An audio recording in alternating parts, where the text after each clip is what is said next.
दुनिया का सबसे जानलेवा मैन ईटर जिसने 436 से भी ज्यादा लोगों को तड़पा तड़पा कर मार दिया। इसे ना तो नेपाल की आर्मी पकड़ सकी और ना ही भारत के बड़े बड़े शिकारी। जी हाँ, मैं बात कर रहा हूँ चंपावत टाइग्रेस की।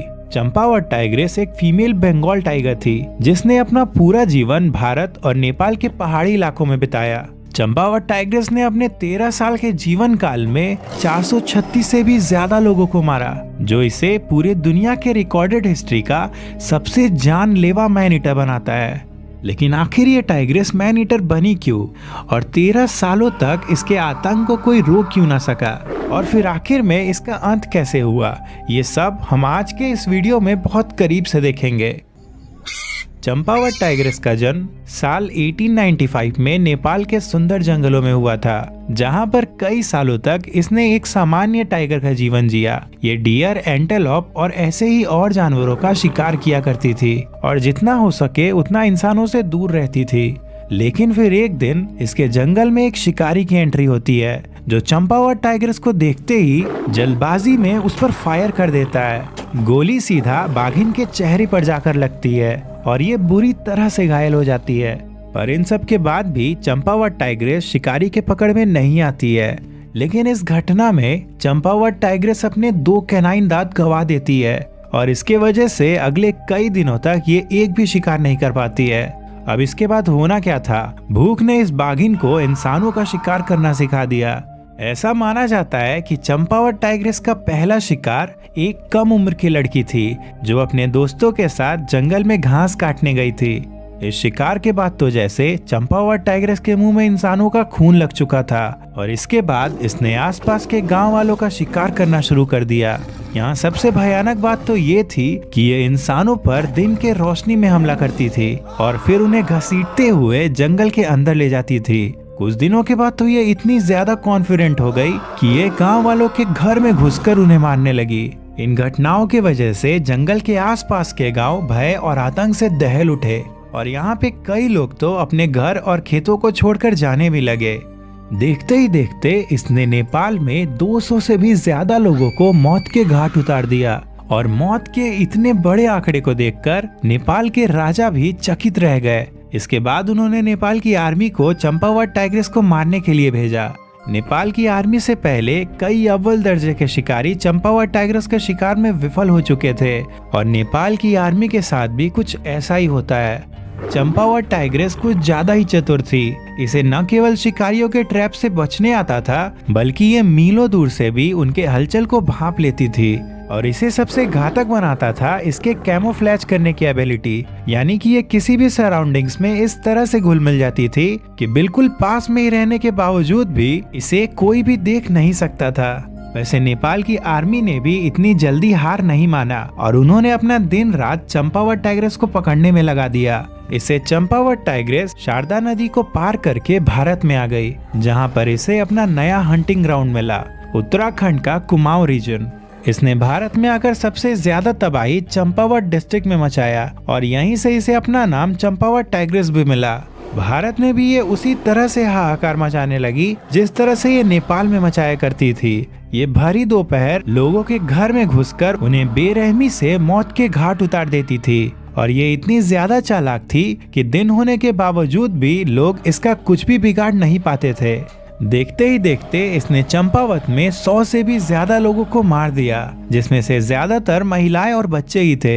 ऐसा इसलिए क्योंकि यही लोग जंगल में लकड़ियां या दूसरी चीजें लाने जाया करते थे और चंपावत टाइग्रेस के लिए ऐसे लोगों का शिकार करना बहुत आसान था। चंपावत में मौत का आंकड़ा इतनी तेजी से बढ़ने लगा कि यहाँ के लोगों को लगने लगा कि हो ना हो इन हत्याओं के पीछे जरूर किसी बुरी शक्ति का हाथ है। आखिर कोई भी इस बात पर यकीन करे भी तो कैसे करे कि एक टाइग्रेस इतने सारे लोगों को मार रही थी। और इन सब के वजह से पूरे चंपावत में भय और आतंक का भयानक मंजर फैल गया।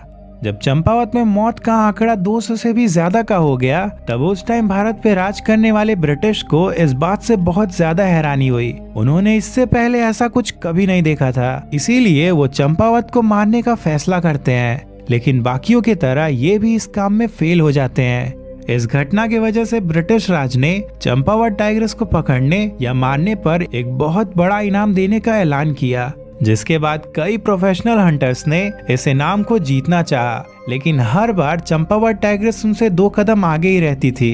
ये दिन के वक्त शिकार करती और रात में लंबी दूरी तय करके एक नए गांव में पहुंच जाती।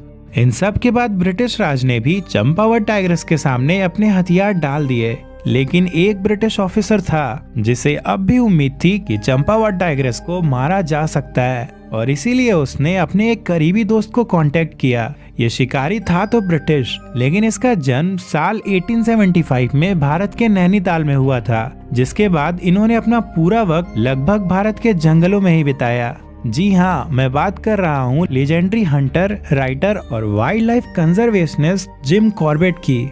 अभी तक आए शिकारियों की तरह कॉर्बेट कोई प्रोफेशनल शिकारी नहीं थे, बल्कि इन्हें जंगल और जानवरों की काफी जानकारी थी, और ये शिकार तभी करते थे जब उनकी बहुत ज्यादा जरूरत हो।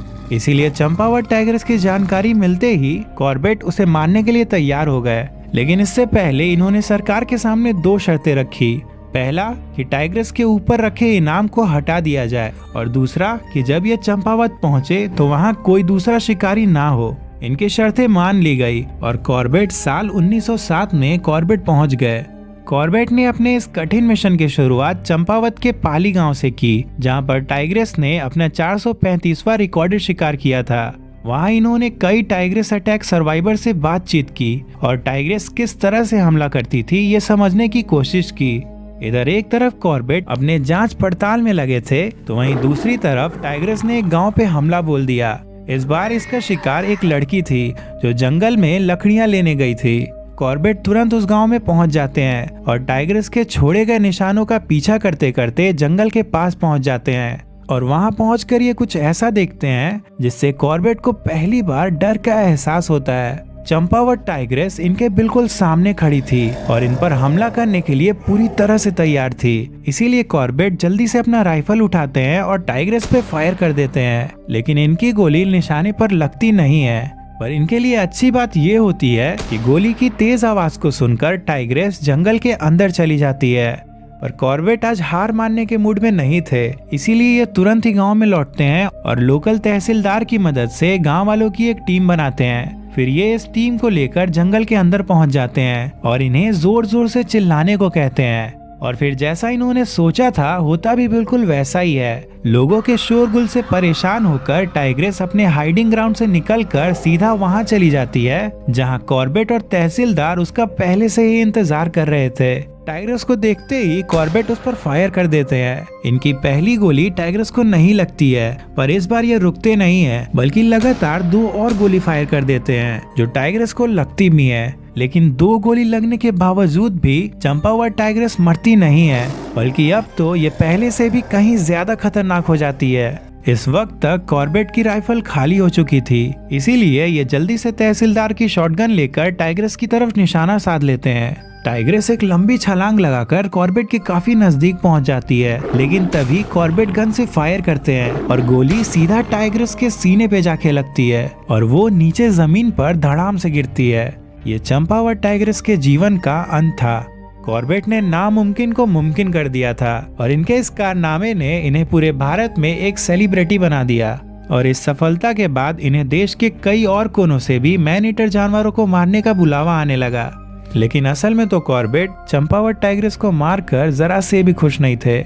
दरअसल इन्होंने जब टाइग्रेस की बॉडी को करीब से देखा तब इन्हें पता चला कि चंपावत टाइग्रेस के 2 कैनाइन दांत टूटे हुए थे, और यही वो कारण था कि वो अपने रेगुलर शिकार को छोड़कर इंसानों का शिकार करने लगी।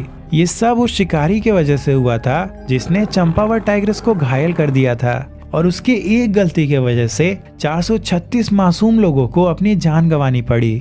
वैसे 436 तो रिकॉर्डेड आंकड़ा है, लेकिन अगर लोकल लोगों की माने तो मरने वालों की संख्या 500 से भी अधिक थी। आगे भी कॉर्बेट ने कई और मैन ईटर्स का शिकार किया जिनकी कहानी चंपावत टाइग्रेस के जैसी ही थी। लेकिन फिर 1936 में कॉर्बेट, जो कि एक शिकारी थे, उन्होंने अपना जीवन जानवरों को बचाने में लगा दिया। इनके इस फैसले के पीछे का कारण था भारत में टाइगर्स की तेजी से घटती जनसंख्या। कुछ वक्त बाद इन्होंने कुमाऊं में हैली नेशनल पार्क की स्थापना की, जो भारत का पहला नेशनल पार्क था। फिर साल 1955 में जब कॉर्बेट ने इस दुनिया को अलविदा कह दिया तो उसके 2 सालों के बाद यानी 1957 में भारत सरकार ने इनकी याद में इनके स्थापित किए गए पार्क का नाम जिम कॉर्बेट नेशनल पार्क रख दिया।